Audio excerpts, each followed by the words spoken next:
Olá, queridos e queridas do Portal Tecnologístico, eu sou Mariana Velar e na coluna desse mês a gente vai continuar a nossa pauta da sustentabilidade, pensando em 3 tendências regulatórias de portos sustentáveis que você precisa acompanhar, você precisa saber. E pensando aqui já na primeira, né?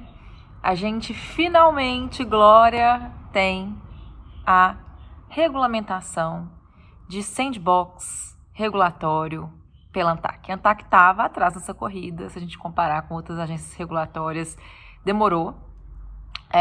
Mas antes tarde do que nunca, agora a gente tem uma resolução disciplinando os aspectos procedimentais, as competências, o rito deste ambiente regulatório experimental que é o sandbox. A comissão de sandbox, ela é uma instituição importante dentro da ANTAQ, né? É uma organização importante ali dos membros da ANTAQ para, inclusive, criar essa expertise dentro da agência para que esses modelos de negócios inovadores sejam bem percebidos, bem avaliados dentro da agência, né?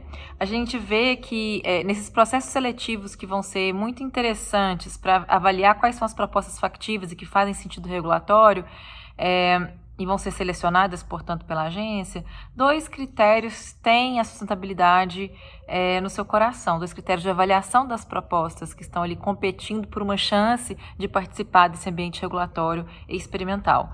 Uma delas é a compatibilidade com a própria agenda ambiental da ANTAQ, e a outra é a redução do impacto ambiental na atividade regulada. E é justamente nesses aspectos que provavelmente a primeira experiência de sandbox da ANTAQ vai acontecer. Em 14 de agosto, a diretoria aprovou, né, os primeiros passos para a gente instituir um sandbox voltado para a chamada outorga verde. Vamos selecionar propostas inovadoras para ocupar áreas ociosas em portos organizados que desenvolvam projetos que tenham alguma questão ambiental relacionada. Pode ser uma energia renovável, produção de combustível de baixo carbono, novas tecnologias verdes, né? Corroborando tanto a prática privada de vários portos que já estão fazendo isso, como os marcos regulatórios brasileiros voltados para hidrogênio de baixo carbono, combustíveis do futuro, mercado de carbono e por aí vai, né? Então, essa é a primeira tendência, uma grande alegria. Nesse sandbox, a gente já tem aqui algumas pistas de como é que vai ser, né? Provavelmente vão receber propostas para ocupação dessas áreas e os contratos serão celebrados com aqueles que foram aprovados na fase de seleção. A previsão é que os contratos durem até 12 anos, provavelmente vão ter umas condições facilitadas, como carência no pagamento de algumas taxas até a ocupação da área.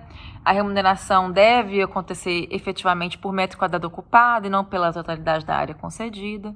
Mas algumas restrições também são previstas, né? Então, essa fase pré-operação, né, que deve durar até 2 anos, você não pode transferir o ativo, fica com um loquinho aí. E também, possivelmente, vai ser proibida a execução direta de atividades portuárias. Esses projetos, eles são muito importantes para a gente sinalizar, né, para que o mercado também seja envolvido com essas iniciativas. Não basta a gente pressionar para que os portos e os operadores portuários sejam mais sustentáveis se não tiver um compromisso também do governo, né, um compromisso público, do regulador. Então, muito parabéns, muito bem-vinda essa iniciativa ANTAQ, estamos de olho, vamos acompanhar. Segunda questão é nossas expectativas para as embarcações sustentáveis. Vocês já sabem que finalmente, depois de 3 anos, abemos decreto do marco da BR do Mar, né? Desse marco legal que é a BR do Mar. O que acontece? O decreto até veio com uma definição do que se considera como embarcação sustentável. Vai falar que vai ser sustentável a embarcação cujo uso e operação observem as dimensões tanto ambiental quanto social, priorizem fontes de energia menos poluentes. Então, assim, né? A gente já tem aí todos um indicativo do que vai ser exigido. E também que observem trabalho digno e não discriminatório. Mas ficou muito aberto, não é mesmo, galera? Ficou muito aberto. E a perspectiva é que a gente ainda tem que ter uma portaria para definir o que são essas embarcações. Essa portaria deve ser lançada aí concomitantemente com os eventos da COP, né, aproveitando o momento. É muito importante essa definição para que a gente possa efetivamente tentar usufruir dos benefícios do chamado afetamento por tempo. A gente sabe que isso é uma inovação, né, para navios de bandeira estrangeira poderem operar. Uma condição é que eu tenha um percentual, então, dessas embarcações sustentáveis na operação, mas a gente precisa saber o que é operação, o que é a embarcação sustentável, e para isso a gente ainda tem uma lacuna, né? Então estamos aí aguardando para que seja feito com a segurança jurídica necessária para atrair os investimentos que a BR do Mar tanto promete, né? Queremos sim fomentar a cabotagem, mas precisamos saber em que termos que isso vai acontecer. Por fim, vocês viram que eu estou até com um ambiente verde aqui para comemorar, né? Muito sustentável. Por fim, gente, saiu muito recentemente um relatório de pesquisa entre ANTAC, GIZ e outros que fala sobre o fortalecimento da relação porto-cidade através da resiliência climática e da sustentabilidade. Foi um longo ciclo de estudos, eles analisaram diversos ativos brasileiros e aí tem uma parte preciosa desse relatório que são as recomendações. Ele não é só um diagnóstico, ele fecha com recomendações de políticas públicas, de ações privadas, de parcerias, que vão ser, então, vetores importantes para a gente pensar em sustentabilidade de portos, né?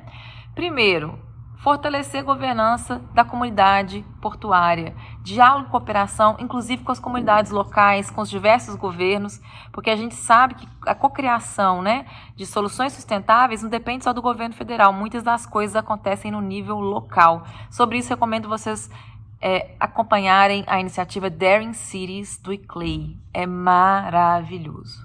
Eles têm capacitações, rodas de discussão, eventos, propostas, galera da maior competência no mundo inteiro pensando nesse tema aí das comunidades locais. Também pensar em capacitar os colaboradores do porto, né? A gente está falando em diversas flexibilizações aí, a gente tem que pensar como que a gente torna as comunidades, os fornecedores, os colaboradores prontos para aplicar essa lógica do ESG, das ODS, né? Pensando agora mais no planejamento, né? Os PDZs dos portos têm que incluir considerações sobre mudança de clima, sobre resiliência, sobre sustentabilidade. E essas mudanças têm que passar por processos de monitoramento e avaliação. A gente já sabe que a gente tem um avanço, né, com o índice ambiental aí nos portos, mas a gente ainda precisa envolver toda a comunidade, a gente precisa pensar nessas métricas e como efetivamente reagir aos diagnósticos, né? Não basta a gente saber, a gente tem que fazer alguma coisa com essa informação.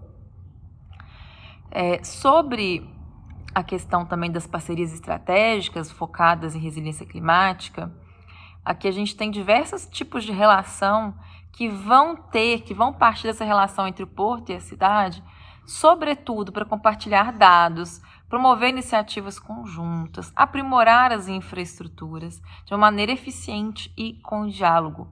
Então, a gente não vai fazer modernização de portos para a resiliência climática sem conversar com as cidades. Por mais que o poder concedente seja federal, a gente tem que pensar nessas questões também com os estados, né? Porque a gente tem várias esferas de licenciamento e outras questões, outros debates que também acontecem aí na esfera estadual.